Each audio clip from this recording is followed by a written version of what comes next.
skulum kíkja næst á hinn algenga leikinn fyrir hvítan í stöðun eftir A6 sem C5.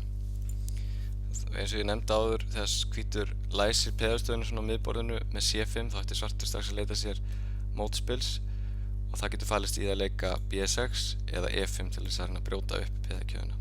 Það er mikilvægt fyrir svartan að gefa hvítum ekki ofrjálsar hendur í stöðunni af því að plan hvíts í þessari stöðu að hafa biskupinn sinna á F4 og ef hann getur að leika H3 og fela biskupinn sinna á H2 leika svo E3 og brjótast fram á drottningvagn með B4, A4, B5, svona klassískt plan.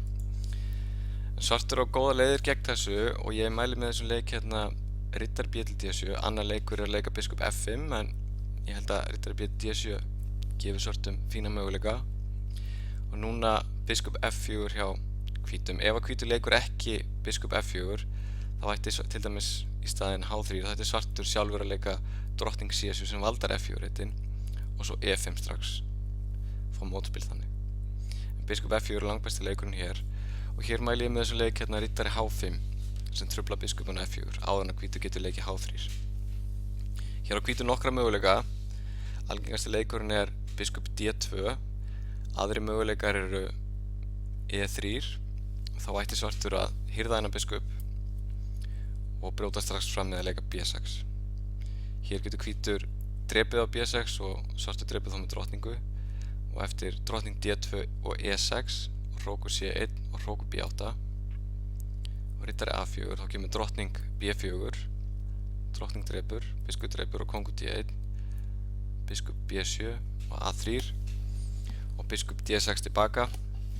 Svartur hefur biskupaparið og peðastæði hvítur svolítið losarlega en hvítur hefur vissulega ágætis tök á svörturreitunum en í framhaldinu getur svartur leikið F6 hrókar á stutt ef hann vill eða kongur F7 virkja hrókarna sína og reynt að brjótast fram með að leika E5 eða C5. Svartur hefur góða möguleika mínu veiti hér. Eftir B6 þá getur hvítur líka leikið B4 og þá ætti svartur að leika G6 og hafa biskupinn sinna á G7 og reyna að setja pressu á miðborðið og þessa skálínu hérna og undirbúa að brjóta upp hvítu peðastöðuna. Eftir biskup D3 og biskup G7 verður hvítur að leika hrókur C1. Sjáum að hvítur hrókar hérna stutt, þá kemur B-drepur C5, B-drepur C5 og rittar-drepur C5 og rittarinn C3 fellur. Þannig eftir hrókur C1 hér kemur stutt hrókun og drottning C7 hóta peðin á F4 sem hvítur verður að valda og núna A5. Hvítur getur leikið A3, hann getur líka leikið B5 en það gefur svartum ágætisfæri eftir B-drepur C5, D-drepur C5, rittar-drepur C5, rittari A4, rittari-drepur A4 og hrókur-drepur C6, drottning D7 og drottning-drepur A4, biskup B7 og núna hrókur eftir C8. Við sjáum að svartur hefur biskupaparið og biskupinn á B7 getur orðið mjög sterkur eftir hann leik hérna D4. Svartur stendur vel hér. Eftir A5 í staðinn fyrir B5 þá getur hvítur líka leikið A3 og þá ætti svartur að drepa B4, drepa C5 og leitast eftir uppskiptum á hvítardabiskupnum með biskup A6 og stendur þá uppi með biskupinn á G7 sem að henda vel í þessari peðastöðu. Við tökum eftir að öll peð hvíts er á svörtum reitum og svartastæðan er ákveðlega traust. Hann getur valið að stilla peðinu sínu upp á E6 og bíða átekta eða að tefla upp á að leika E5 eins og áður. Hann getur undirbúið það með F6, hrókur E8, E5 setna mér og svartur er í fínum hálum hérna. Í staðinn fyrir E3 getur hvítur líka leikið biskup G5. Þetta gerði Sasi Kirian gegn Garri Kasparov á Ólympíumótinu 2002 og Kasparov teldi ákveðlega skemmtilega mótið þessu á mínu mati. Hann leik H6 og eftir biskup D2 leik hann drottning C7 og eftir E4 kom D-drepur E4, rittari drepur E4 og rittari D til F6 og núna biskup E6. Kasparov náði góðum tökum á reitunum á miðborðinu með mönnunum sínum og vann þessa skák glæsilega. En eftir rittari H5 er algengasti leikurinn eins og ég sagði hann biskup D2 strax og hér mæli ég með því að svartur bakki bara einfallega með rittarinn sinn á F6. Þá eru komið svipaða stöðu og voru með áðan. hvíti biskup vinnur á D2. Ef að hvítur vill jafntefli þá getur hann leikið biskup F4 og þráleiki eftir riddari H5. Ef að svartur vill tefla til vinnings þessar stöðu þá getur hann líka leikið G6. Og þessi stað er ákveðlega traustur í svartan og planið eins og áður er að leika E5 og hann getur komið hér og eftir riddari drepur E5 og riddari drepur og D-drepur þá kemur drottning E7 og eins og áður eru peðin hjá hvítum veik á C5 og E5. Svartur vinnur hann að peðið tilbaka og stendur býsna vel. Þetta er þetta að sjá í skákinni Alexander Halifman Etienne Bacrot frá árinu 2005.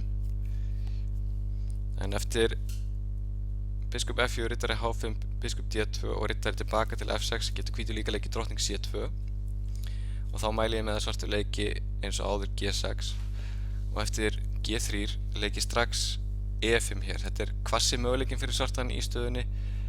Önnur traust leið fyrir svartan er að leika biskup G7, biskup G2 stuttrókun og núna E5.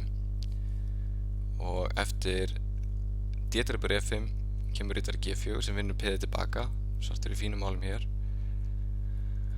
Og eftir riddari drepur E5 kemur riddari drepur E5 og núna biskup F5 millileikur og svo riddari D7. Við hóta báðum peðunum á C5 og E5 og eftir til dæmis F4 er svartur í fínum málum eftir riddari drepur C5 og ef hvítur er gráður og tekur peðið á B7 þá getur drottningin lent í töluverðum vandræðum eftir riddari drepur E5. Sjáum ef drottningin bakkar á B3 þá kemur hrókur B8 með hótuninni riddari C4 og svartur hefur greiðlega gott mótspil hérna með ákaflega sterka biskupa eins og við sjáum. Og ef að hvítur leikur í þessari stöðu B3 í staðinn þá getur hvítur svartur leikið A5 og svo þráleiki hérna ef hann vill eða telt upp á meira. En hvassi leikurinn er eins og ég sagði E5 og þá D-drepur E5 og riddari G4 sem hótar eins og ég segi áður peðunum á C5 og E5 og hér verður hvítur eiginlega að leika E6. Við skoðum seinna módelskák þar sem að hvítur leika ekki E6. E5 er langbæsti leikurinn og þá kemur riddari drepur C5 og E-drepur F7 og kóngur drepur F7. Þetta lítur við fyrstu sín ekki sérstaklega vel út fyrir svarta en svartur fær góð færi í framhaldinu eftir E4 biskup G7, biskup G2 og biskup drepur C3 og svo hrókur E8 og svartur vinnur peð á E4. Hvítur hefur eitthvað mótspil í formi biskupaparsins og svartur kongstöðunar en svartur ætti að standa nokkuð vel. Þannig að möguleiki fyrir hvítan í þessari stöðu hér er H3 og eftir riddari F6 og riddari G5 skák, kongur G8, biskup E3 þá lék Etienne Bacrot riddari C-drepur E4 í þessari stöðu gegn Leon Aronian árið 2007 en hefði betur leikið drottning A5 með ágætum færum fyrir svartan í þessari stöðu. Og þetta er afbrigðið með C5 eins og ég sagði þar sem að hvítur læsir miðborðinu svona snemma eftir svartur strax að leita sér mótspils með að leika E5 eða B6 og hafa biskupinn sinn ofta á G7. Takk fyrir þetta.